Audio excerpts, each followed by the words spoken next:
আনন্দ হয়েছে কি হয়নি? হয়েছে? সত্যি বলছে হয়েছে? আনন্দ হয়েছে তো? এই আনন্দ পেতে গেলে প্রত্যেক বছর মার্গনীতে কীর্তন শুনতে আসতে হবে। আসবেন তো? সবাই আসবেন? ব্যাস, এলেই আনন্দ হবে। তোমাদের আনন্দ হলো তো? তোমাদের আনন্দ হয়েছে, আর একজনের গাপিত্তি জ্বলছে। আরে পড়লো কথা সবার মাঝে, যার কথা তার গায়ে বাজে। একজনের গাপিত্তি জ্বলে উঠেছে। হ্যাঁ, মানে আমার জগতে থেকে হরিনাম করবে। আমরা কোন যুগে বাস করছি? কোন যুগে বাস করছি? হ্যাঁ, জোরে জোরে বলুন। ঘোর কলি। এই ঘোর কলিতে বাস করছি। কলি যুগের গাপিত্তি জ্বলে উঠলো আমার নিমায়ের মুখে হরিনাম শুনে। হ্যাঁ, সবাইকে নিয়ে কীর্তন করাবে, সবাইকে নিয়ে কীর্তন করাবে। আমি নরকের রাস্তাগুলো খুলে রাখার জন্য সিরিয়াল আর সিনেমাগুলো তৈরি করেছি। আমি সেই নরকের রাস্তাগুলো দেখাবো বলে ফেসবুক তৈরি করেছি, হোয়াটসঅ্যাপ আর মিস কলগুলো তৈরি করে দিয়েছি। আর তোমরা কীর্তন করে করে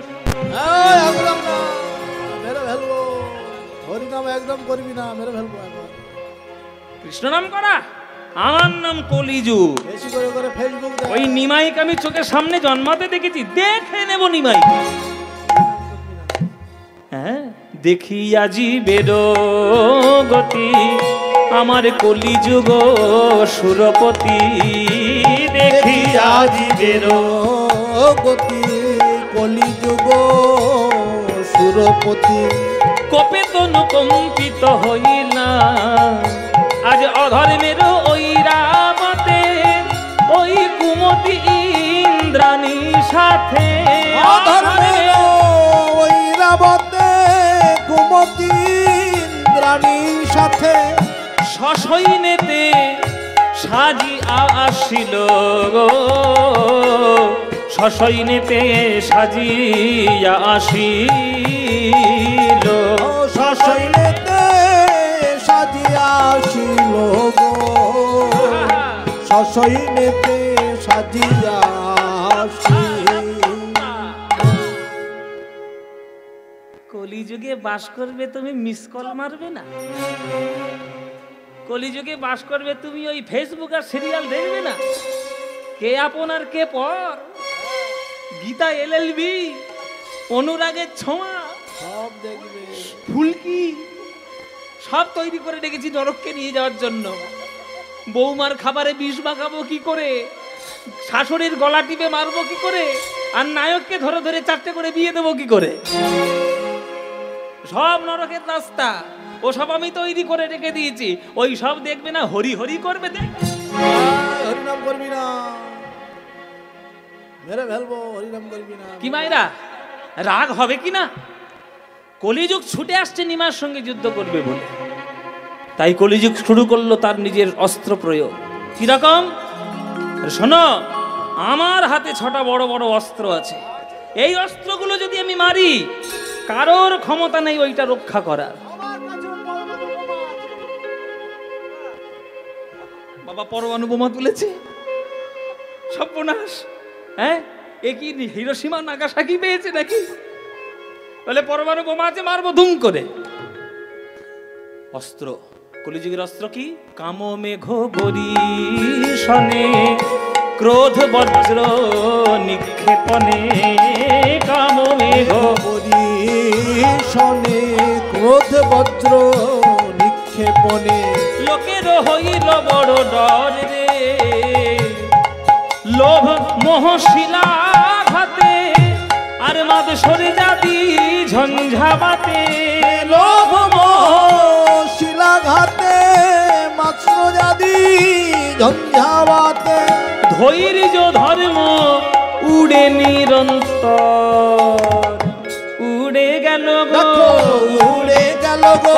ধৈর্য ধর্ম উড়ে গেল গো, ধৈর্য ধর্ম উড়ে গেল গো। কলিযুগের ঝঞ্ঝাবাতে উড়ে গেল গো, কলিযুগে ঝঞ্ঝাবাতে উড়ে গেল গো। কলিযুগের ঝঞ্ঝাবাতে উড়ে গেল গো, কলিযুগের ঝঞ্ঝাবাতে উড়ে গেল গো। কাম ক্রোধ লোভ মোহ মদ মাৎসর্য, বিরাট বড় অস্ত্র, পরমাণুর থেকেও ভয়ঙ্কর। আরে পরমাণু তো শুধু দুটো শহরকে নষ্ট করেছে, হিরোশিমা আর নাগাসাকি। আর কাম ক্রোধ লোভ মোহ মদ মাৎসর্য সারা বিশ্বকেই নষ্ট করে বেড়াচ্ছে। হ্যাঁ, কলিযুগের অস্ত্র। মহাপ্রভু মনে মনে ভাবলেন সর্বনাশ, কি হবে? এত বড় বড় অস্ত্র, কিছু মানুষ তো থাকবে যারা এই সব অস্ত্রের দিকে প্রভাবে পড়ে তারা হরিনামেরই বদনাম করবে। দেখবেন একটা মানুষ চচ্চর করে যখন উপরের দিকে যায়, তখন 50টা মানুষ পা ধরে টেনে নিয়ে আসার জন্য রেডি হয়ে থাকে, ঠিক কি না? সমালোচনা করার জন্য হাজার মানুষ বসে আছে, প্রশংসা আর অনুপ্রেরণা যোগানোর জন্য একটাও লোক নেই। আমার কত বয়স হলো বলবো না, কত বুড়ো হয়েছে কেন বলবো তোমায়, ওটাও বলবো না। কিন্তু এই বয়সটুকুতে আমি দেখে নিয়েছি কার কিরকম মনোভাব। সব কথা তো আর আসলে বলা যায় না, মনে মনে সব কথা ঢোকানো আছে। যখন নানান ধরনের আপনি সাফল্য পাবেন, নানান ধরনের সমালোচক সামনে এসে বসে যাবে, করার ক্ষমতা তো নাই, ওই জন্য সমালোচনা তাদের অস্ত্র। তাহলে আমার মহাপ্রভু হরিনাম দিচ্ছে, করার ক্ষমতা তো নাই, কলিযুগের অস্ত্র কি? কাম ক্রোধ লোভ মোহ মদ মাৎসর্য। এই 6টা অস্ত্র দিয়ে বশ করছে কলিযুগকে, নানান ধরনের মিষ্টি মিষ্টি। ওরে বাবা, চারিদিকে লোভার্থ কত রকম জিনিস। কিন্তু জেনে রাখবে, সত্যি চিরকাল সূর্যের মতো উজ্জ্বল। আপনি যতই সমালোচনা করে তাকে টেনে আনার চেষ্টা করুন, সূর্যের চমক কিন্তু কখনো মিটবে না। হাজার মেঘ জমা হলেও সূর্যের আলোয় একদিন না একদিন মেঘ কাটবেই কাটবে। তাই মহাপ্রভু আমার কৃপা সূর্য তুলে ফেললেন কলিযুগের মাঝে। মনে মনে ভাবলেন এদেরকে হরিনামের শিক্ষা দিতেই হবে, প্রেম শিক্ষা না পেলে এদের হৃদয়ে পরিবর্তন হবে না। আর তার জন্য যদি আমাকে নিজে আত্মবলিদান দিতে হয়, আমাকে তাও দিতে হবে। তাই মায়ের কথা না ভেবে, স্ত্রীর কথা না ভেবে, মাত্র 24 বছর বয়সে সন্ন্যাস হয়ে চলে গেল আমার গৌর। যে আমি যতক্ষণ না ঘর থেকে বেরোবো, এরা ততক্ষণ বুঝতে পারবে না যে আমি এদের জন্য কি রত্ন নিয়ে এসেছি। গোলক বৈকুণ্ঠের প্রেম সম্পত্তি নিয়ে এদের হাতে ধরে পায়ে পড়ে প্রদান করেছি। ওই জন্য আমরা কোনো কিছু ফ্রিতে দিই না, মূল্য নিয়ে তবে দেব। কেননা মূল্য না নিয়ে গৌরাঙ্গ মহাপ্রভু অনেককে অনেক কিছু দিয়েছে, মূল্য তার কেউ দেয়নি। বিনামূল্যে প্রেম রত্ন দিতে গেছিল নিত্যানন্দ, কপালটা তারই ফেটেছে। বিনামূল্যে হরিনাম সংকীর্তন করতে গেছিল হরিদাস, 22টা বাজারের বেত্রাঘাত তাকে সহ্য করতে হয়েছে।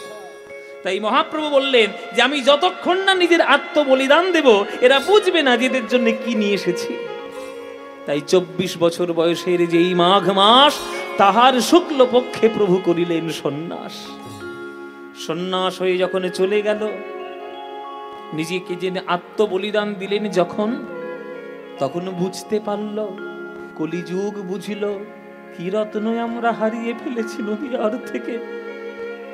তখন পাথরে মাথা ঠুকে কাঁদেছে নিমাই নিমাই গৌর গৌর বলে। তখন আর কেঁদে কি হবে? ভালো মানুষটা সামনে থাকলে আগে থেকে তাকে সম্মান দেওয়ার চেষ্টা করো। হারিয়ে গেলে মূর্তি বানিয়ে গলায় হার জড়িয়ে দিয়ে নিজের মাহাত্ম্য প্রচার চেষ্টা করো না। যখন সামনে থাকবে ভালো জিনিসটাকে গ্রহণ করে নাও। নবদ্বীপের বাসী তাই হয়েছিল, কত সমালোচনা নিমাইকে শুনতে হয়েছে। আর যেই নিমাই ঘর ছেড়ে বেরিয়ে গেছে, তখন পাথরে মাথা ঠুকে ঠুকে মরছে, নিমাই কেন তুমি আমাদের ছেড়ে চলে গেলে? তখন ভজ গৌরাঙ্গের নাম সেই দিন থেকে কলিযুগ নবদ্বীপ থেকে পেয়ে আজ হাজার হাজার মানুষ কাঁদছে গৌর বলে। ভজ গৌরাঙ্গ কহ গৌরাঙ্গ লহ গৌরাঙ্গের নাম রে।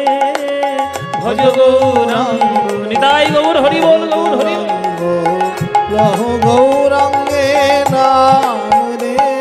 ওগো যে জানা গৌরাঙ্গ ভজে, সে হয় আমার প্রাণ রে। যে জানা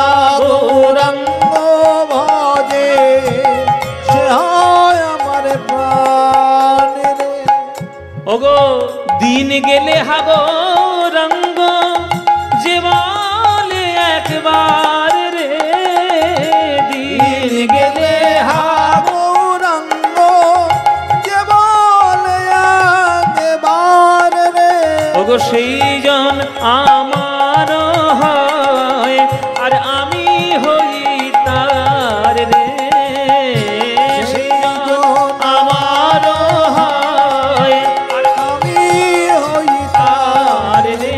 আহা ভজ গৌরাঙ্গ কহ গৌরাঙ্গ লহ গৌরাঙ্গে উলুধ্বনি মাইরা ভজ গৌরাঙ্গ কহ গৌরাঙ্গ লহ গৌরাঙ্গের নাম রে, ভজ গৌরাঙ্গ কহ গৌরাঙ্গ লহ গৌরাঙ্গের নাম রে। যখন কলিযুগ দেখলো যে গৌরাঙ্গ মহাপ্রভু আত্মবলিদান দিয়েছেন, সেই আত্মবলিদানে সকল ভক্তগণ শুধু গৌর গৌর বলছেন, আর কোন কলিযুগের প্রভাব তার মধ্যে নাই, শুধু লোকের মধ্যে গৌর প্রেমের বন্যা বয়ে যাচ্ছে। তখন কলিযুগে গিয়েও আজ গৌরাঙ্গের পায়ে ধরেছে। এবার ছুটে এসে কলিযুগ গৌরাঙ্গের পায়ে ধরেছে, গৌর হরি কলিযুগে জন্ম নিয়েছো তুমি, সবাইকে যদি ভক্তি করে নিয়ে চলে যাও ভক্ত করে, তাহলে আমি রাজত্ব করব কি করে? শ্রীমদ্ ভাগবত পুরাণ শাস্ত্র নির্দেশ দিয়েছেন 4,32,000 বছর আমার আয়ু, তাহলে সবে 5,000 বছর গেছে, এখনো 4,27,000 বছর বাকি আছে। তো এর মধ্যে থেকেই তুমি যদি সব ভক্তগণকে ভক্তি করে যদি উদ্ধার করে নাও, তাহলে রাজত্বটা আমি করব কি করে, কাকে নিয়ে? তখন মহাপ্রভু বললেন, শোন কলি, আমার চরণ ধর আর প্রতিজ্ঞা কর, যারা আমার নাম গাইবে, যারা শুদ্ধ প্রেম গ্রহণ করবে আর বৃন্দাবনের ব্রজপ্রেম জড়িয়ে ধরে যে হা কৃষ্ণ বলে কাঁদবে, তুই তাদেরকে স্পর্শ করতে পারবি না, এটা আমার পায়ে ধরে প্রতিজ্ঞা কর, তাহলেই ছাড়বো, নইলে সব ভক্ত করে নিয়ে চলে যাব। তখন কলিযুগ চরণ ধরে কথা দিলেন যে হে প্রভু, যে বা তব গুণ গায় মোর তার নাহি দায়, এই সত্য করিনু নিশ্চয়। যে তোমার নাম গাইবে, যে তোমার প্রেমে পড়বে, আরে রাধা গোবিন্দের প্রেম সম্পত্তি বুকে যে নেবে, আমি তাকে স্পর্শ করব না, আর বাকি অন্য পথে যেই যাবে সেই কলিযুগের আন্ডারে চলে আসবে, কলিযুগের প্রভাব তার মধ্যে পড়বে। ও মায়েরা, ত্রেতা যুগের লক্ষণ গণ্ডির কথা মনে আছে? লক্ষণ গণ্ডি শুনেছো ঘটনা? সেই মারিচ যখন সীতা সীতা সীতা মানে রামচন্দ্রের আওয়াজ করে ডাকছে, তখন সীতা তিরস্কার করলো লক্ষণকে, ঘরে রয়েছে, দাদা বিপদে পড়েছে, যেতে পারছে না। তখন তো লক্ষণ তো জানে যে দাদার বিপদ হওয়া সম্ভব নয়, এসব রাক্ষসদের ছলনা, কিন্তু তিরস্কারের জ্বালায় লক্ষণ কুটির ছাড়তে বাধ্য হয়েছিল। তখন একটা তীর নিয়ে ত্রিভুবনকে সাক্ষী রেখে ওই সীতার কুটিরের চারিদিকে একটা দাগ টেনে দিয়েছিল, ওটাকেই বলে লক্ষণ গণ্ডি। রাবণের 14 পুরুষের ক্ষমতা নেই ওই গণ্ডিটা ভেদ করে সীতাকে ধরার। একবার করে যেই পা দিতে যাচ্ছে, যেন মনে হচ্ছে বিশ্ব ব্রহ্মাণ্ডের সকল বিদ্যুৎ যেন তার শরীরের মধ্যে খেলছে। জেনে রাখবেন, হরিনামের গণ্ডিটা লক্ষণ গণ্ডির মতো। এই যে প্যান্ডেলটা করে এত সুন্দর করে লাইট প্যান্ডেল, বাঁশ টাস দিয়ে কি সুন্দর প্যান্ডেল, জেনে রাখবেন এটাও কিন্তু একটা লক্ষণ গণ্ডি। আপনি ভেতরে ঢুকেছেন মানে সীতার কুটিরে প্রবেশ করেছেন। রাবণ রূপী কাম, ক্রোধ, লোভ, মোহ, মদ, মাৎসর্য সব বাইরে ঘোরাফেরা করছে, কিন্তু তবুও তো সীতা হরণ হলো কেন? সীতা ইচ্ছা করেই রাবণের হাতে গেল, ভিক্ষা দেওয়ার ছলনায়। ওই রকম যদি আপনারাও করেন, কীর্তনের আসনের মধ্যে কাম ক্রোধগুলোকে টেনে টেনে ভেতরে ঢোকাবেন, তাহলে তো আপনাদেরও সর্বনাশ হবেই, কিচ্ছু করার নেই। সকল ব্যবস্থা কমিটি করে দিয়েছে, এবার আপনি যদি টেনে টেনে নিয়ে আসেন, কি রে কীর্তন শুনতে এসেছিস, হ্যাঁ তোর মেয়ের খবর কি, কটা শাড়ি কিনলো পুজোয়? এইটা কীর্তনে আসলে বসে গল্প করার জিনিস। সারা বছর এই গল্প নিয়ে কাটাচ্ছ, 3 ঘন্টা যখন আসরের মধ্যে আসছো, শুধু মনের মধ্যে ভাব নেবে, হে গৌর হরি, অনেক কৃপায় জনম ধন্য করে কীর্তন শোনার ভাগ্য পেয়েছি, তুমি আমার হৃদয় থেকে তোমার কীর্তনকে শুনি আমার হৃদয়কে পবিত্র করে দাও। এই ভাব যদি কীর্তন শোনার সময় না থাকে, তাহলে কীর্তন শুনে কোনো লাভ নেই, কিচ্ছু পাবেন না। শুধু আপনাদের নয়, আমরাও একইভাবে সেম। আমরা কীর্তনিয়ারা যদি স্টেজে উঠে দাঁড়িয়ে আমি কীর্তন করছি এইটা যদি মনে করি, ব্যাস শেষ, সব শেষ। আমাদের মনে করতে হবে কি, হে প্রভু, অনেক ভাগ্যে তুমি আমাকে একটু সঙ্গীত করার সামর্থ্য দিয়েছ, তোমার এই জায়গায় দাঁড়ানোর ক্ষমতা তুমি দিয়েছ। হে প্রভু, তুমি কৃপা করে তোমার কীর্তন আমার মধ্যে দিয়ে তুমি করিয়ে নাও। আমি তোমার কথা প্রচার করতে এসেছি, তুমি একটু করিয়ে নাও। এই ভাব যদি আমারও না থাকে, তাহলে আমার কীর্তন গাওয়াটাও কখনো সার্থক হবে না। এই ভাব আমরা রাখি না বলে আজকের কীর্তন হাজার হাজার হচ্ছে, কিন্তু তবু অমঙ্গল ছড়িয়ে পড়ছে। কেন? এই কারণে সব করছেন, কিন্তু এক কলসি দুধে ওই এক ফোঁটা চোনা ফেলে দিচ্ছেন। তাই কীর্তন শুনেও কোনো মঙ্গল হচ্ছে না। কীর্তনটা এখন এন্টারটেনমেন্ট হয়ে গেছে, এখন সাধনার বস্তুই নেই। হৃদয়কে পবিত্র করব সেটা নেই, ওই জন্যই এই দশা। যদি সেইটার প্রভাব মুক্ত করে যেদিন সঠিকভাবে ভক্ত হয়ে কীর্তন শুনতে আসরে বসবেন, সেদিন চোখে জলও আসবে, সেদিন হৃদয়ের মধ্যে প্রেমও হবে, আর গৌর হরের কৃপা তুমি প্রাণে ভরে গ্রহণ করতে পারবে। তারে প্রভু দয়া কইল, তারে ধন্য কলি নাম দিল। প্রভু তারে দয়া কইল, ধন্য কলি নাম দিল। অব্দপিহ ঘোষায় সংসার, শ্রী চৈতন্য দাসে বলে, গিরি গোবর্ধন লীলার ছলে। শ্রী চৈতন্য দাসে বলে, গিরি গোবর্ধন লীলার ছলে। আজ যুগে যুগে জগত উদ্ধার গো, যুগে যুগে জগত উদ্ধার হে। যুগে যুগে জগত উদ্ধার রে, যুগে যুগে জগত উদ্ধার। এই কলিযুগ ধন্য, কলিযুগ ধন্য, এতে অবতীর্ণ শ্রী চৈতন্য। কলিযুগ ধন্য, অবতীর্ণ শ্রী চৈতন্য, কলিযুগ ধন্য। আহা, ও মায়েরা জানো এই পৃথিবীতে কটা কলিযুগ হয়? 994টা কলিযুগ। 994টা কলিযুগ পৃথিবীতে হয়, কিন্তু 994টা কলিযুগের মধ্যে সব কলিযুগে চৈতন্যের উদয় হয় না। কারোর কারোর ভাগ্যে, কোন কোন জীবের ভাগ্যে ওই 994টার মধ্যে 2-1টার ভাগ্যে চৈতন্যের উদয় হয়। আমরা ভাগ্যবান যে আমরা এই কলিযুগে জন্ম নিয়েছি, আমরা গৌরাঙ্গকে পেয়েছি। তাই গৌরাঙ্গকে পেয়ে এই 994টা কলিযুগের মধ্যে এই কলিযুগে আমরা জন্মগ্রহণ করে আমাদের জীবন ধন্য করেছি। আমরা যদি সেই গৌর হরিকেই যদি মানতে না পারি, তাহলে আর হবেটা কি? তাই পদকর্তা আখর দিচ্ছেন, কলিযুগ ধন্য, কলিযুগ ধন্য। কেন ধন্য? হেথায় অবতীর্ণ শ্রী চৈতন্য। কলিযুগ ধন্য, হেথায় অবতীর্ণ শ্রী চৈতন্য। কলিযুগ ধন্য, হরি নামে করায় ধন্য। কলিযুগ ধন্য, হরি নামে করায় ধন্য। কলিযুগ ধন্য, হরি নামে করায় ধন্য। হরি হরি হরি বলে, হরি নামে করায় ধন্য। হরি হরি হরি বলে, হরি নামে করায় ধন্য। হরি হরি হরি বলে, হরি নামে করায় ধন্য। হরি হরি হরি বলে, হরি নামে করায় ধন্য। হরি হরি হরি বলে, হরি নামে করায় ধন্য। কলিযুগ ধন্য, যুগে যুগে জগত উদ্ধার গো, যুগে যুগে জগত উদ্ধার গো। ব্যাস, গৌরচন্দ্রিকা হয়ে গেল। তাহলে গৌরচন্দ্রিকায় জানতে পারলাম যে ভক্তিরূপী গোবর্ধন ধারণ করে আমার মহাপ্রভু কলিজীবকে বাঁচিয়েছে। এইবার আমরা বৃন্দা কি কে কি কয় শোনা যায় না। গৌরাঙ্গ মহাপ্রভু দেখলেন যে ওই গিরি গোবর্ধন ধারণ করলে, ভক্তির গিরি গোবর্ধন ধারণ করে কলিযুগকে উদ্ধার। সেই ভাব দর্শন করে আমরা বৃন্দাবনে যাব, গিয়ে দেখব যে গোবিন্দ কি করে গিরি গোবর্ধন ধারণ করে ব্রজবাসীকে বাঁচিয়েছিল।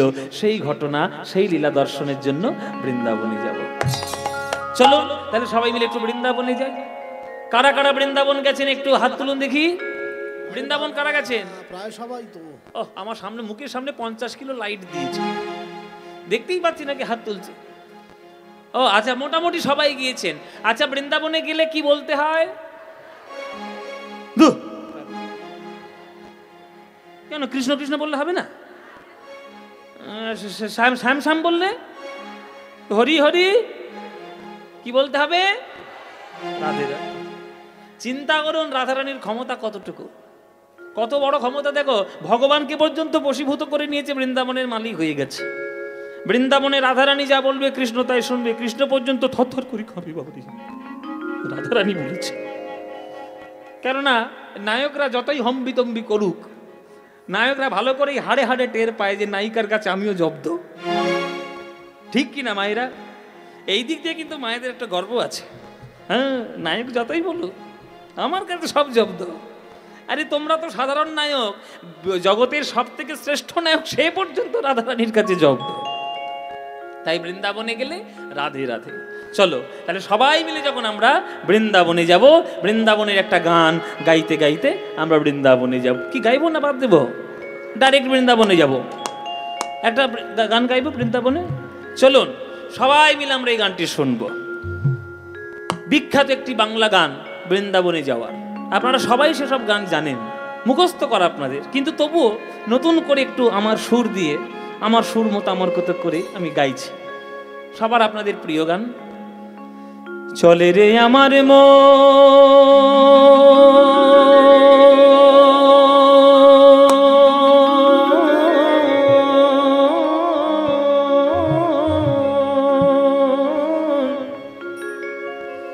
মধুর বৃন্দাবন,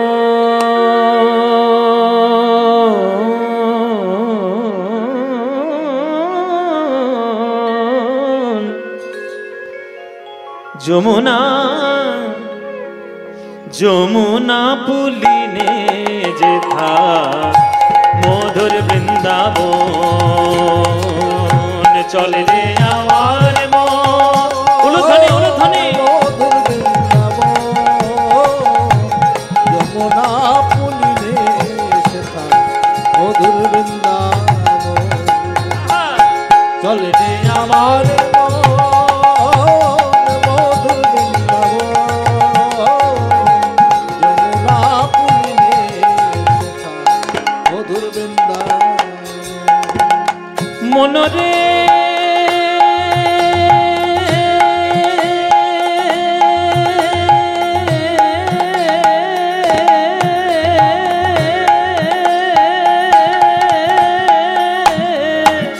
মনরে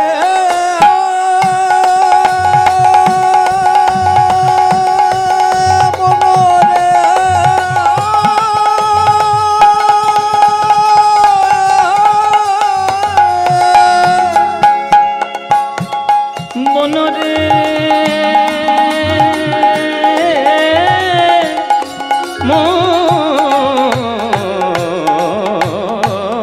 মনরে চলে রে আমার মধুর বৃন্দাবন, যমুনা পুলিনে সেথা মধুর বৃন্দাবন, চলে রে আমার আমার মধুর বৃন্দাবন, যমুনা পুলিনে সেথা মধুর বৃন্দাবন। সেথায় যাবি প্রেম কুড়াবি,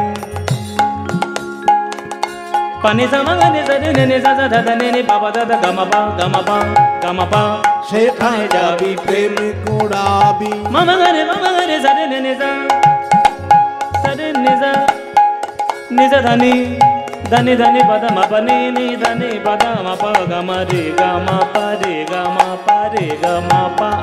সেথায় যাবি প্রেম কুড়াবি, আরে রাধা কৃষ্ণের দেখতে পাবি, সেথায় যাবি প্রেম কুড়াবি, রাধা কৃষ্ণের দেখতে পাবি। আপনারা এখানে যারা যারা বৃন্দাবনে গেছেন বা অন্য তীর্থে যারা গেছেন, আপনাদের একটা কথা বলে দিয়ে শুনুন। যে কোনো তীর্থ, যে কোনো লীলা ক্ষেত্র, সেখানে যাওয়ার মূল উদ্দেশ্য হৃদয়ের মধ্যে ভক্তি গ্রহণ করা। এখন ভক্তি উদ্দেশ্য যদি না হয়, যদি শো আপ করার উদ্দেশ্য হয়, তাহলে তীর্থক্ষেত্রে যাওয়া বেকার। জেনে রাখুন, বৃন্দাবনের প্রত্যেকটি ধুলি কণায় রাধা গোবিন্দের চরণ ধুলি মাখানো প্রেম সম্পত্তি আছে। সে সম্পত্তি যদি গ্রহণ করতে না পারেন, তাহলে পয়সা খরচা করে বৃন্দাবনে গিয়ে লাভ নাই। কোনো লাভ হবে? কোনো লাভ হবে না। তাই প্রেম করা শিখুন। কিছু মনে করবেন না। অনেকে দেখবেন কীর্তন শুনতে আসে, মানে কীর্তন শুনতে এলো, হাউ মাউ করে কান্নাকাটি করে এমন অবস্থা করলো, লোক বুঝে গেল বাবা কি ভক্ত গো, কি ভক্ত, দারুণ ভক্ত, খুব কান্নাকাটি করেছে, খুব ভক্ত। উমা বাড়িতে গিয়ে শোনা যাচ্ছে তার গলার আওয়াজ, তোর বাড়ির জল আমার বাড়ি এলো কেন রে? তোর গাছের ডাল কেটে নিবি, আমার ঘরে পড়েছে। তোর গরুতে ধান খেলো কেন? তোর জল আমার বাড়ি এলো কেন? 50 টাকা তুই দিসনি কেন? তোর 2 হাত জায়গা আমার ভেতরে রয়েছে। তাহলে কীর্তনে গিয়ে এই ন্যাকামোগুলো করলে হাউ মাউ করে কেঁদে কি লাভ? কিছু লাভ নেই। ভক্ত যদি হতে চাও মন প্রাণ দিয়ে ভক্ত হয়, সাজা ভক্ত হইও না। আমরা এখনকার দিনে সাজা ভক্ত হয়ে যাচ্ছে। ভক্তভুক্ত শেষ এই 3 মহাবল, সেটা আগে চেষ্টা করুন হওয়া। এই আমি যে কীর্তন করি, অনেকে বলে ও মশাই আপনার তুলসীর মালা কই গলায়? আমি কি আপনাকে দেখানোর জন্য তুলসীর মালা পরব? আমার তুলসীর মালা আমার ভেতরে রয়েছে, আমার শ্রদ্ধা সম্মানের জন্য রয়েছে, আপনাকে দেখাবো কেন? সাজা ভক্ত হইও না, ভেতর থেকে ভক্ত হও। ত্রিনাদপি সুনি চেন তরোরিব সহিষ্ণু না আমানি নামান দেন কীর্তনীয় সদা হরি। মাথায় শিখা নিয়ে ঘুরে বেড়াচ্ছেন, গলায় তুলসীর মালা নিয়েছেন, ধুতি পরছেন, সব সাজসজ্জা আছে, মুখের ভাষা শুনলে তো আপনার কাছে ঘেঁষা যাবে না। কি লাভ তাতে?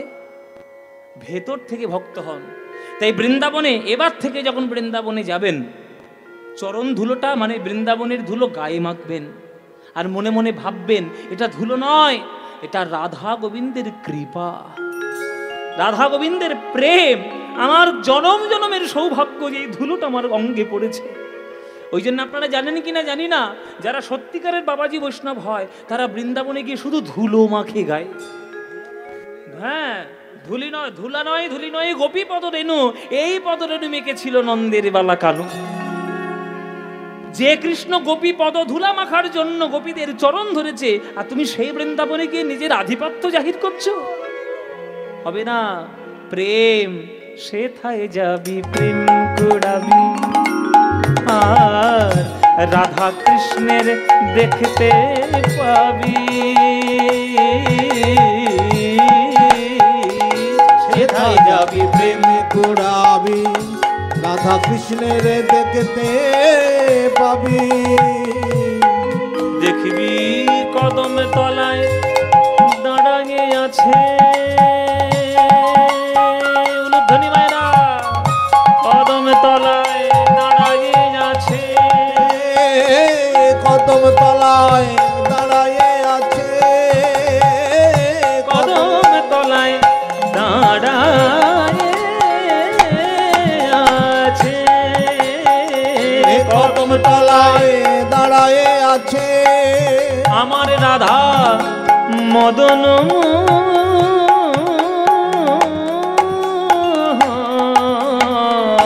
কদম তলায় দাঁড়ায়ে আছে আমার রাধা মদন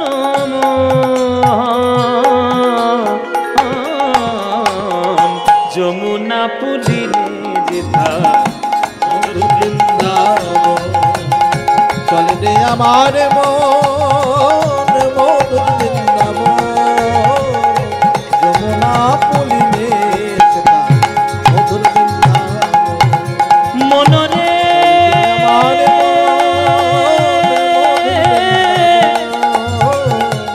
মনরে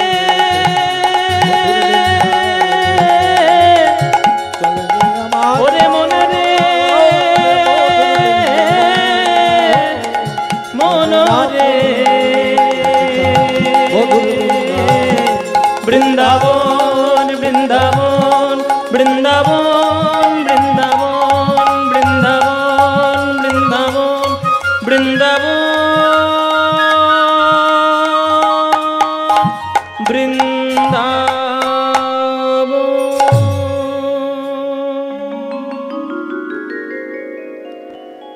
সবাই বলুন বৃন্দাবন ধাম কি, বৃন্দাবন ধাম কি, বৃন্দাবন ধাম কি, শ্রীমতী রাধা রানী কি, শ্রীমতী রাধা রানী কি, শ্রীমতী রাধা রানী কি। बोलो प्रेम से राधे राधे, बोलो राधे राधे, बोलो राधे राधे। वृंदावनं सखी भूव वितनोति कीर्तिं, यद देवकी सुते पदाम्बुजलब्ध लक्ष्मी, गोविंद वेणुमनमात्त मयूर नृत्यं, प्रेक्षादिशान्य परतान्य समस्त सत्वं, हन्ताय मद्रीर हरिदास वर्यो, यद रामकृष्ण चरण स्पर्शो प्रमोद, मानं तानुति गोगनयस्तयोर्यत् पानीय सुजवस कंदर कंदमूले।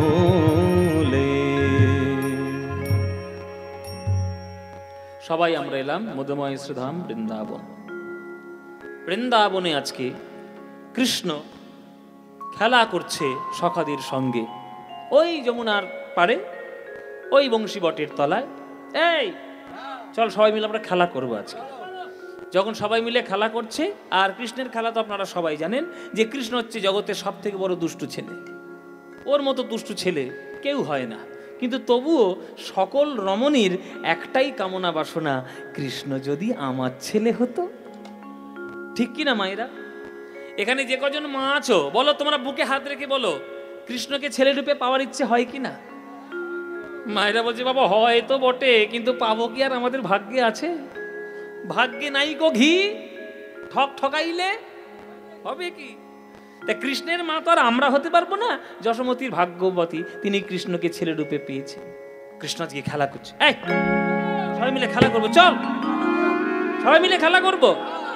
রাম কানাইর সনে খেলবো রে মোরা, রাম কানাইর সনে খেলবো রে মোরা, রাম কানাইর সনে খেলবো রে মোরা, রাম কানাইর সনে খেলবো রে মোরা, খেলবো রে মোরা, খেলবো রে মোরা, খেলবো রে, খেলবো রে মোরা, খেলবো রে মোরা, খেলবো মোরা, খেলবো রে, খেলবো রে, রাম কানাইর সনে খেলবো রে মোরা, রাম কানাইর সনে খেলবো রে। কৃষ্ণ খেলা করছে বৃন্দাবনের তীরে। ছুটে এসছে গ্রামের লোকেরা, কানাই কানাই কানাই। ও বাবা, আরে বাড়ি চলো, বাড়ি চলো, তোমার বাবা শুরু করেছে কি কাণ্ড দেখো কি। যাও, হ্যাঁ বাড়ি যাও, সব দিন তো খেলা করো, বাবা কি কাণ্ড করে?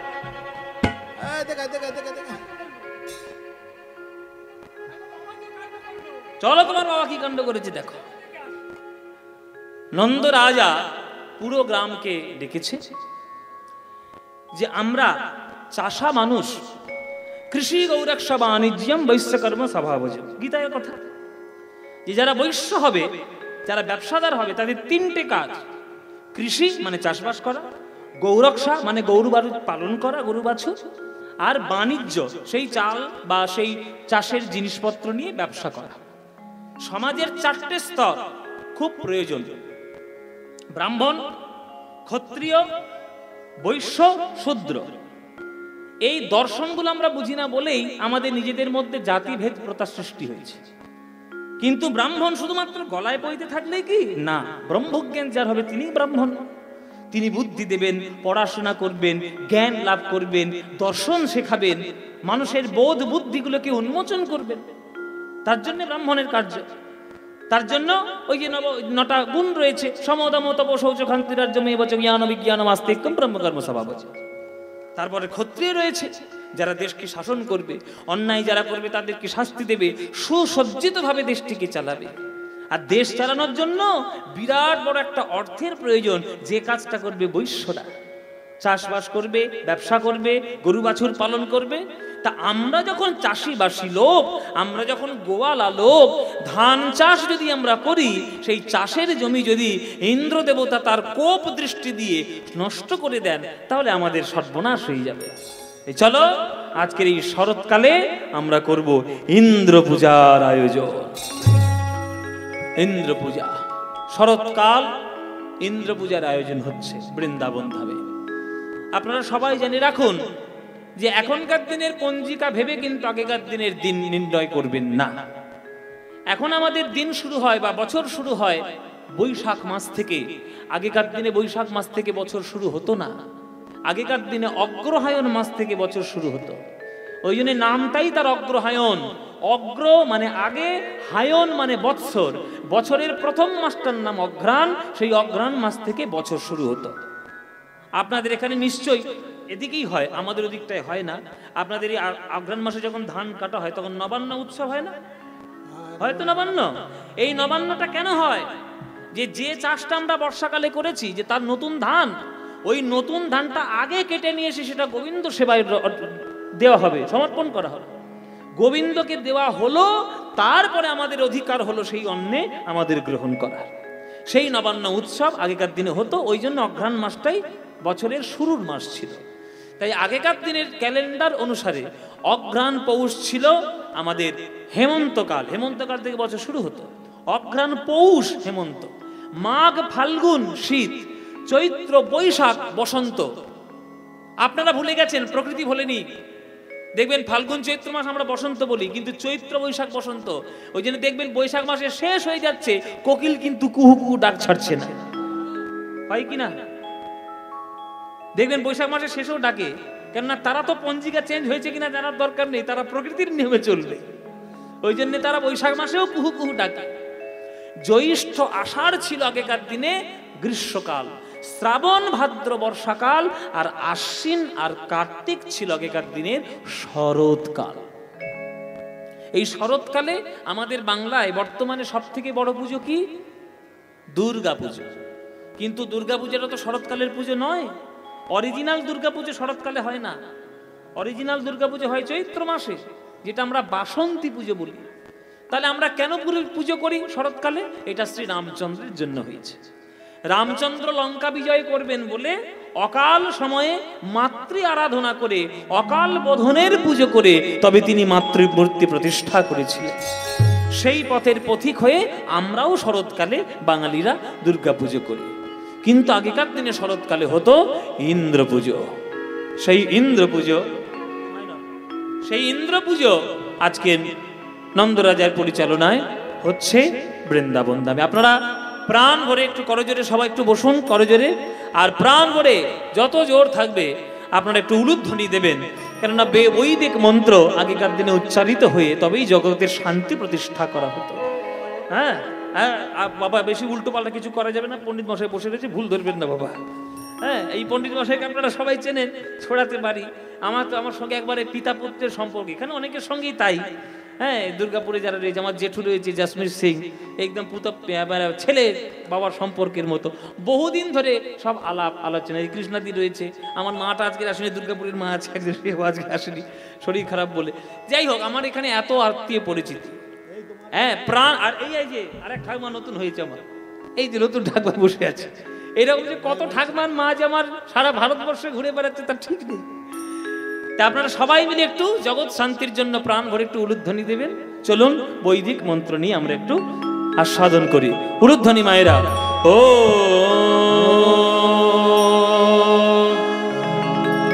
ও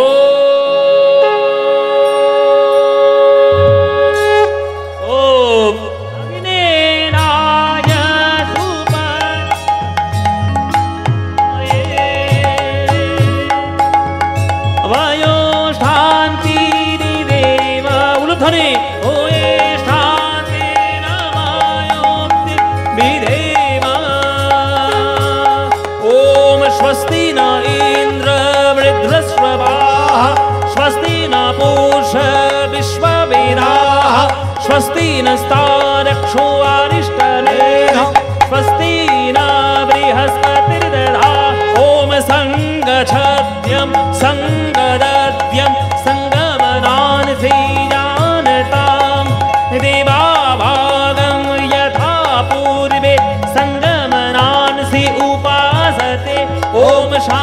শান্তি শামা শান্তি ব্রহ্ম শান্তি বনস্পতির্বিধা ওম শান্তি ওম শান্তি ওম স্বস্তি ন ইন্দ্র স্বস্তি ন ইন্দ্র স্বস্তি ন।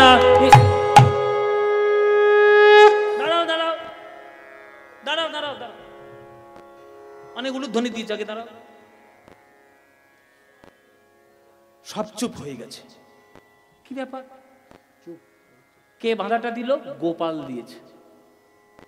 গোপাল ছুটে এসছে। দাঁড়ান দাঁড়ান দাঁড়ান দাঁড়ান দাঁড়ান ঋষিমুনি দাঁড়ান, পণ্ডিত মশাই দাঁড়ান। কি ব্যাপার? গোপাল আমাদের যজ্ঞ বন্ধ করে দিলে কেন? গোপাল করজোরে বলছে, এত দূর থেকে কষ্ট করে আপনারা যজ্ঞ করার জন্য বৃন্দাবন ধামে এসেছেন, যজ্ঞ করুন। জগৎ কল্যাণের জন্য যজ্ঞ করছেন তো যজ্ঞ করুন, তবে আমার একটা আরজি আছে। কি আরজি? দয়া করে ইন্দ্র শব্দ বাদ দিয়ে যজ্ঞ করুন। হ্যাঁ, কি বলছে এটা? কি অসম্ভব, অসম্ভব। হ্যাঁ, এ হয় অসম্ভব। আরে আজকে যজ্ঞটা কাকে উদ্দেশ্য করে? ইন্দ্রকে উদ্দেশ্য করে। আর তুমি বলছো গোপাল ইন্দ্র শব্দ বাদ দিয়ে যজ্ঞ করব, এ তো বৈদিক মন্ত্রের অপমান হয়ে যাবে। আরে বশিষ্ঠদেব কি বলছে দেখো, বয়স্ক আমাদের মধ্যে বশিষ্ঠদেব আছে। বলে বশিষ্ঠ রয়েছে, আমাদের এদিকে শাণ্ডিল্য রয়েছে, এদিকে কাশ্যপ রয়েছে, পরাশর রয়েছে। কি আপনার গোত্র? কি কাশ্যপ গোত্র? হ্যাঁ, গোত্র কি? পরাশর। ওই তো পরাশর। তাহলে এতগুলো ঋষিমুনি রয়েছে আর তারা বলছে যে এই ইন্দ্র শব্দ বাদ দিয়ে তো বৈদিক মন্ত্রের অপমান হবে। হ্যাঁ, ও গোপাল কি বলতে চাইছো? কি তুমি যদি বারণ করো আমরা কিন্তু এখান থেকে উঠে চলে যাব, যজ্ঞ করব না। যেই বলেছে যজ্ঞ করব না, উঠে চলে যাব, নন্দরাজা তো রেগে একেবারে আগুন হয়ে গেছে। এই গোপাল, তুই এখানে কেন এসছিস? তোকে কে ডেকে নিয়ে এসছে? তুই খালা করে কি যা? তুই একটা রাখাল ছেলে, তুই কি জানিস বৈদিক মন্ত্রের কিচ্ছু? পড়াশোনা শিখেছিস? ওরে ঋষি মুনিদের কাজে বাধা দিলে অন্যায় হয়, অপরাধ হয়, ঠাকুর পাপ দেবে। এখানে থাকিস না বাবা, তুই যা, বাধা দিস না যজ্ঞে। দেখুন মায়েরা প্রেম কেমন। নন্দরাজা বলছে তুই পড়াশোনার কি জানিস আর তুই যজ্ঞের কি জানিস? নন্দরাজা জানে না যার জন্য এই বেদ সৃষ্টি হয়েছে সে যে তার ছেলে রূপে এসে লীলা করছে, এটা তো বুঝতে পারছে না। তখন গোপাল প্রেম দিয়ে বলছে, বাবা আমার যুক্তির যদি উত্তর দিতে পারে ঋষিমুনিগণ তাহলে আমি বাধা দেব না। কেন? কি উত্তর, কি প্রশ্ন তোর? তাহলে আপনারা সবাই বলুন, এতদিন ধরে বৃন্দাবন থেকে ইন্দ্রের নামে যজ্ঞ যাচ্ছে প্রতি বছর, কই ইন্দ্র তো আমাদের চোখের সামনে কোনোদিন আসেনি। অগ্নিকে আমরা স্মরণ করেছি, অগ্নি আমাদের সামনে প্রজ্বলিত হয়েছে, আমরা তাকে ঘৃত দিচ্ছি, তিনি সাক্ষাৎ বর্তমান, তাই তাকে শ্রদ্ধা করে আমরা পুজো করছি, যজ্ঞ করছি। ইন্দ্র কই? প্রজাদের সুখ দুঃখের কথা ভাববে না, প্রজাদের কি ভালো কি মন্দ তুমি ভাববে না, দেবতাদের রাজা বলে তুমি পায়ের উপর পা তুলে বসে থাকবে, আর এই বছরে একবার আসবে পুজো নেওয়ার সময়, দরকার নেই ওই রকম ইন্দ্রকে পুজো করার। ইন্দ্রের পুজো হবে না। মায়েরা বাবারা কি বলছি ভেতরে ভেতরে কি মানে করছি আপনারা নিজেরা বুঝেন না, এত ব্যাখ্যা করা যাবে না। বেশি ব্যাখ্যা করলে মার খাবো খুব, গাড়ি নিয়ে বেরোতেই পারবো না। ইন্দ্র পুজো হবে না যখন বাধা দিয়েছে তখন সবাই স্তম্ভিত, যুক্তি যা দিয়েছে সে অখণ্ডিত, খণ্ডন করা যাবে না। তখন ঋষিমুনি বলছে, ঠিক বলেছে গোপাল, ইন্দ্র কি আর বলবো, দেবতাদের রাজা তো, অহংকার একটু বেড়ে গেছে, পায়ের ওপর পা তুলে বসে আছে, তা কি করব? কিন্তু জগৎ শান্তির জন্য তো যজ্ঞটা করতেই হবে। তা তুমি যদি বলো ইন্দ্রকে বাদ দিয়ে যজ্ঞ করব, তা করবোটা কার নামে?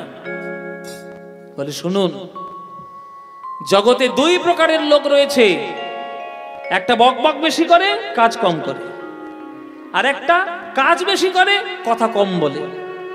জগতের ক্ষেত্রে কোন লোকটি বেশি উপকারী? যে কাজটা করে বেশি আর কথাটা কম বলে। ইন্দ্র কথা বলে বেশি, কাজ করে কম।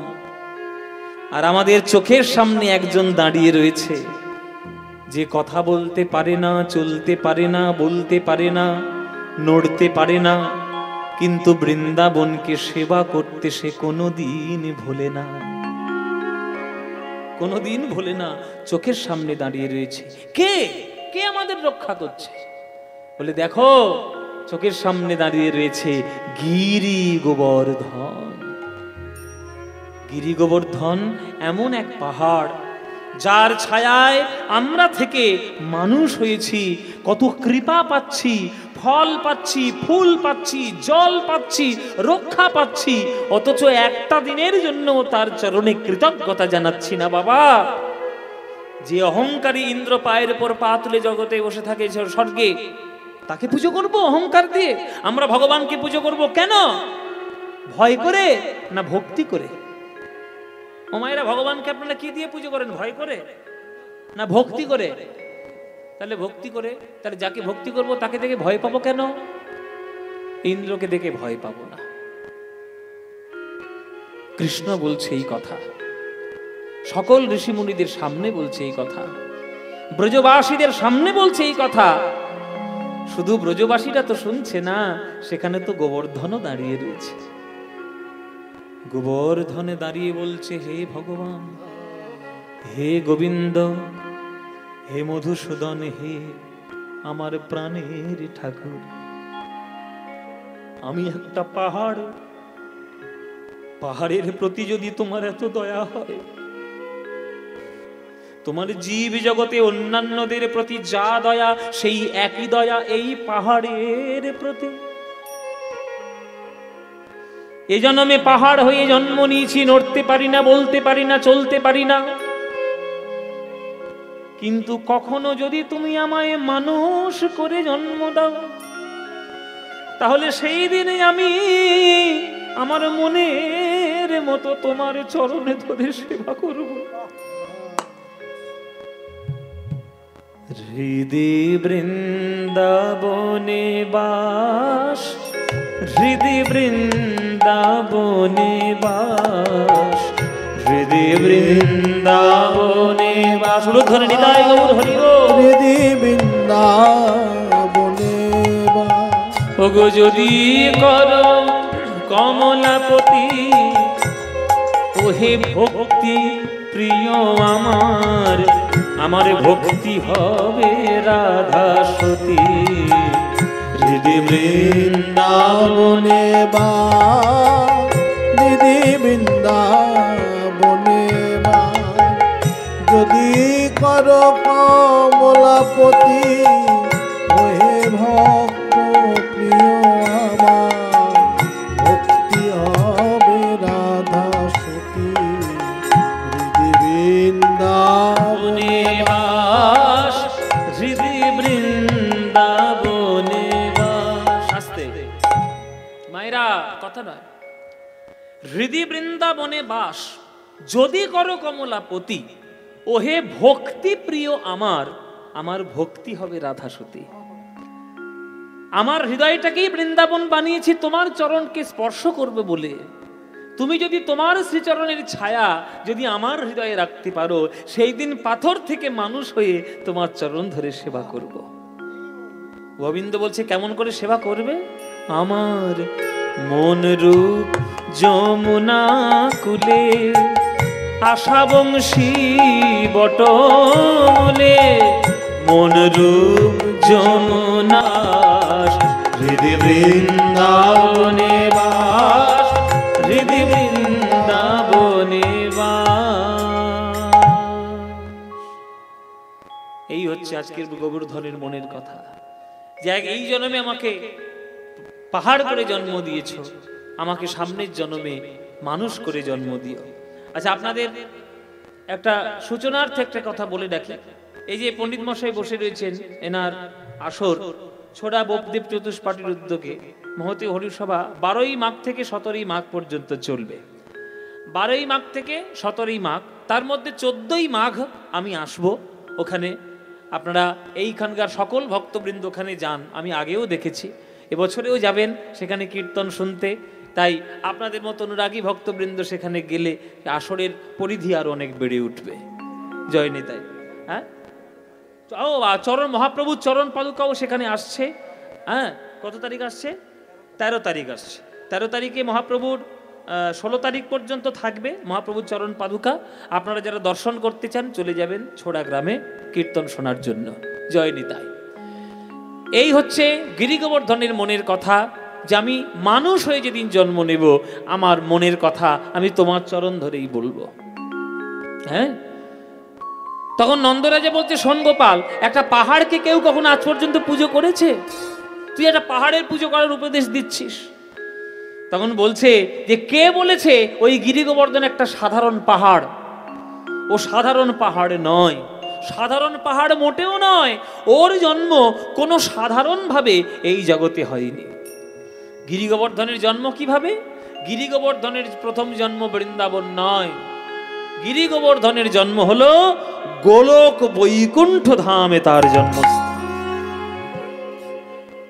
মায়েরা, গোলক বৈকুণ্ঠ ধামে তিনি কি করে জন্ম নিলেন শুনুন। গোলক বৈকুণ্ঠ ধাম রাধা গোবিন্দের নিত্যলীলার স্থান। আজ নিত্যলীলায় রাধা গোবিন্দ নিজেদের মনের মধ্যে থেকে প্রেমের কথা তারা আদান প্রদান করছেন, আর রাধারানী গোবিন্দের চরণ ধরে কান্নাকাটি করছেন, কাঁদছেন। সেই কান্নার চোখের জল রাধারানীর নয়ন থেকে বেয়ে বেয়ে রাধারানীর বক্ষ মাঝে জমা হচ্ছে। সবাই একটু করজোড়ে বসবেন, সবাই সবাই হাত জোড়ে করে বসুন। কেন যে গানটি এবার আমরা গাইব, এসব গান হচ্ছে বৈষ্ণব পদাবলী সম্পত্তিতে বিরাট বড় সম্পত্তি, প্রেমের গান। আমরা এখনকার দিনের কি দুর্ভাগ্য বসে প্রেমের গান হিসেবে আমরা ধরেই নিয়েছি 100% লাভ হলো প্রেমের গান। ও গান প্রেমের গান নয়, ও গান ফুর্তি করার মতো গান হতে পারে, কিন্তু প্রকৃত প্রেমের গান বৈষ্ণব পদাবলী। করজোড়ে বসুন আর মন দিয়ে শুনুন। বধূ হে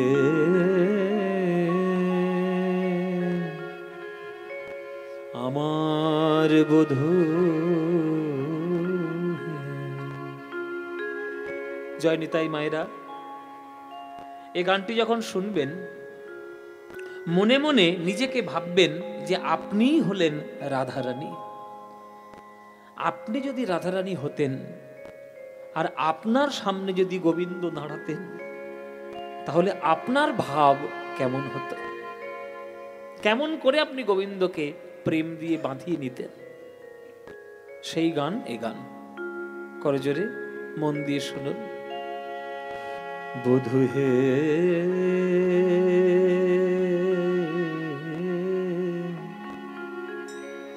আমার পরাণ বধূ,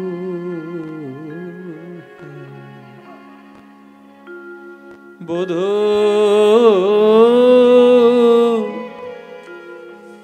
বধূ তুমি সে আমার প্রাণ,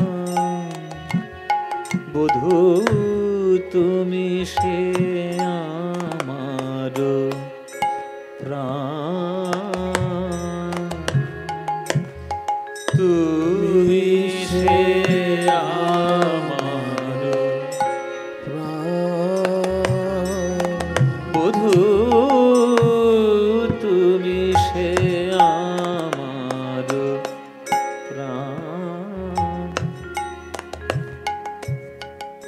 তোমার চরণে আমি সবই যে সপেছি,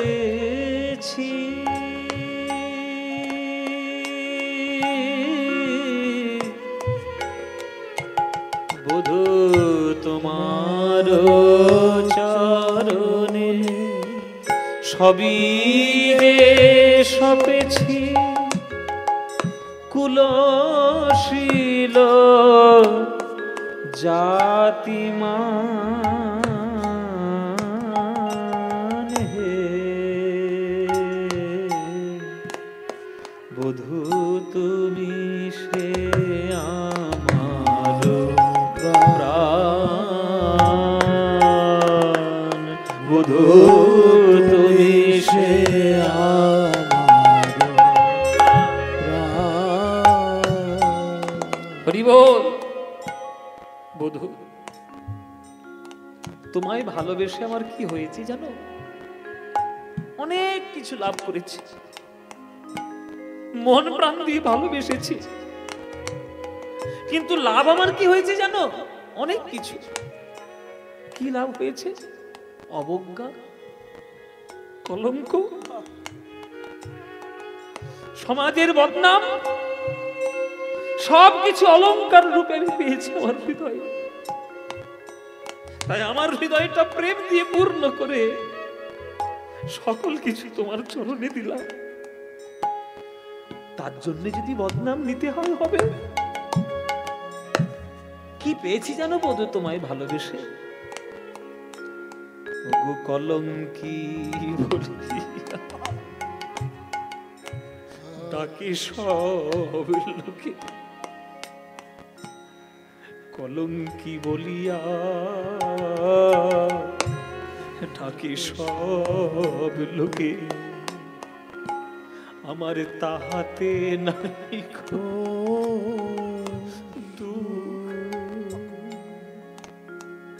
আমার কলঙ্কি বলিয়া ডাকে সব লোকে, আমার তাহাতে নাই বধূ। বধূ তোমার লাগিয়া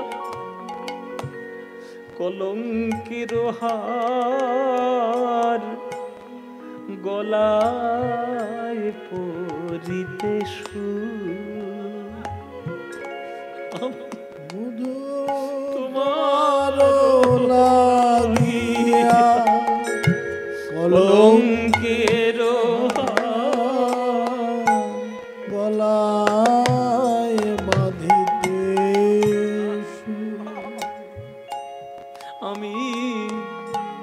আমি সতী নাই অসতী,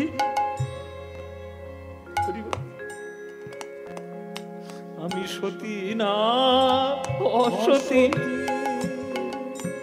এ তো তুমি ভালো জানো। তোমাতে বিধিত আমি ভালো মন্দ নাহি জানি,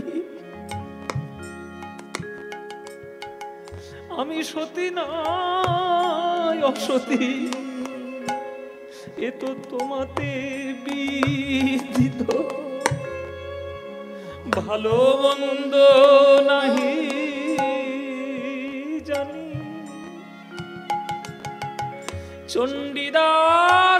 চণ্ডীদাসিকায় আমার সর্ব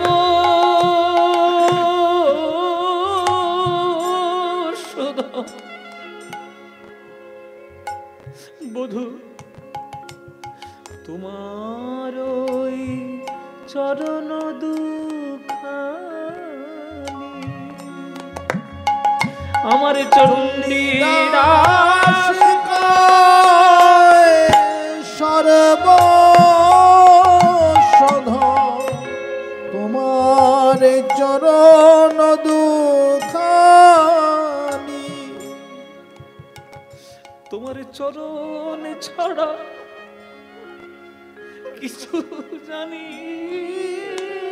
নাই, তোমার চরণ ছাড়া কিছু জানি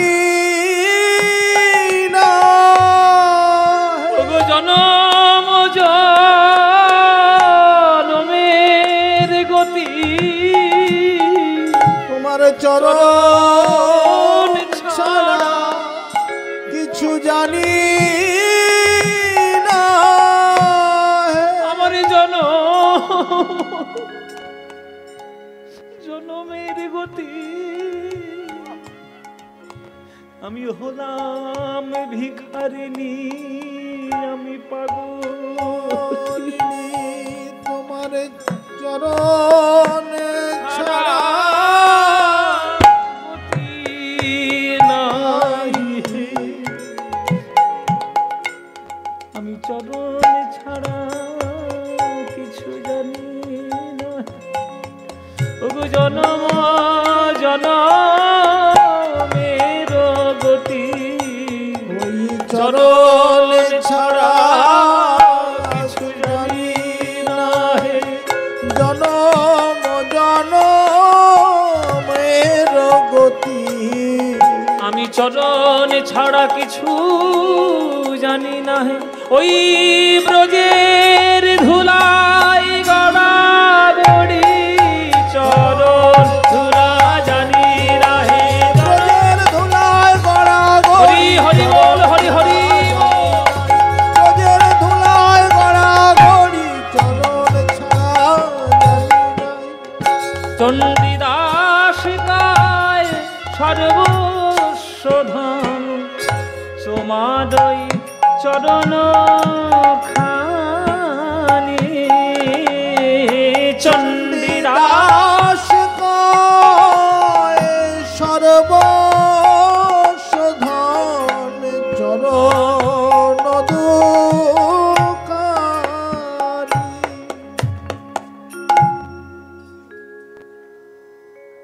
এই হলো কীর্তন। যে পদাবলী গেয়ে উচ্চ স্বরে ভগবানের জন্য দুফোঁটা চোখে জল আসে, সেটাই কীর্তন। সঙ্গীতের সুর যদি সাত্ত্বিক জগতে আপনাকে প্রবেশ করাতে পারে, তবেই সঙ্গীতের সার্থকতা। আপনারা যে কজন আজকের গান শুনছেন, এই গান শুনে যদি কারোর নয়নের দুকোণে দুফোঁটা জল আসে, জেনে রাখবেন তবে কীর্তন শোনাটা এতদিনে সার্থক হলো। এই গান আমাদের মতো সাধারণ মানুষের গান নয়। যিনি রচনা করেছেন তিনি বৈষ্ণব পদকবি চণ্ডীদাস ঠাকুর। আর তার ভক্তি হৃদয়ে গ্রহণ করা এত সহজ নয়। ওই জন্য প্রণাম করতে হয়। আপনারা শিক্ষাটা নিয়ে নিন। এসব সংস্কারগুলো ভুলে যাচ্ছেন ধীরে ধীরে। পদের শেষে যখন পদকর্তার নাম হয়, তখন তার চরণে শ্রদ্ধা করে প্রণাম জানাতে হয়। কেননা তার মতো ওই সাধনা আমরা কখনো করতে পারবো না। তাকে শ্রদ্ধা জানালে যদি তার এক ফোঁটা কৃপাবৃন্দ যদি আমার হৃদয়ে আসে। রাধারানী নিজের চরণের ভক্তি জানাচ্ছেন গোবিন্দ চরণে, আর রাধারানীর নয়নের কোণ থেকে বিন্দু বিন্দু জল ঝরে পড়ছে রাধারানীর বক্ষ মাঝে। প্রেমের এত পূর্ণতা, প্রেমের এত শীতলতা, যে প্রেম আজ নয়ন জল রূপে রাধারানীর বক্ষ মাঝে জমাট রূপ ধারণ করে শিলাখণ্ড হয়ে গেল। সেই শিলাখণ্ড রূপে গোলক বৈকুণ্ঠ ধামে জন্মগ্রহণ করল গিরি গোবর্ধন। আজ গিরি গোবর্ধন বলছে, হে প্রভু, গোলক বৈকুণ্ঠ ধামে যদি তোমাদের এত প্রেম হয়, তাহলে আমাদের বৃন্দাবনে কেমন প্রেম হবে? সেই প্রেম কি আমার ভাগ্যে দর্শন হবে না? প্রভু বলছেন, কেন হবে না? তোর জন্যই তো আমি যাব বৃন্দাবন। এই বিশ্ব ব্রহ্মাণ্ড যতদিন থাকবে, আমাদের প্রেমের চূড়া নিয়ে তুই দাঁড়িয়ে থাকবি। তোর চূড়া যতদিন থাকবে, ততদিন রাধা গোবিন্দের প্রেমে কাহিনী বিশ্ব ব্রহ্মাণ্ডে ছড়িয়ে পড়বে।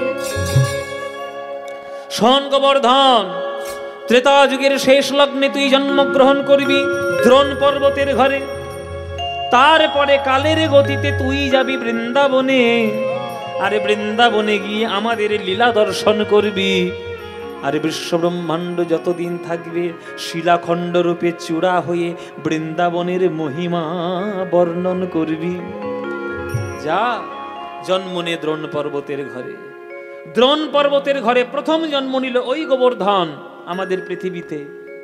দ্রোণ পর্বতের ঘর, জায়গাটা কোথায়? দেরাদুন। দেরাদুনের কি বিখ্যাত মায়েরা? বাসমতি চাল, বিরিয়ানি টিরিয়ানি খান তো এখন। ওই সব মানুষের খাবারগুলো খাবেন তো আপনারা, নইলে আপনাদের হবে কি করে? হ্যাঁ, ওইসব সব বনেসে খাবার। হ্যাঁ, সাদা ভাত খাবে না, বিরিয়ানি খাবে। ওই যে দেরাদুন চাল, ওই যে দেরাদুনের বাসমতি, ওই দেরাদুন জায়গাটার নাম হচ্ছে দেরাদ্রোণ। আগে নাম ছিল দেরাদ্রোণ।